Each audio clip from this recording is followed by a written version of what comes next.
Welcome to Penrose Learning, where we make understanding easy. In this video, I will show how to program a forward escape key fob.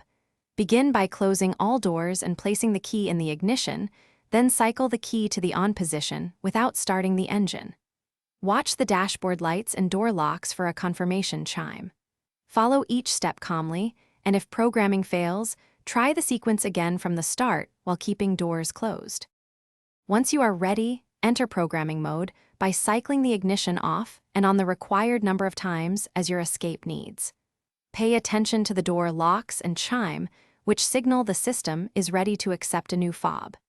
Keep doors closed and perform the steps steadily without rushing.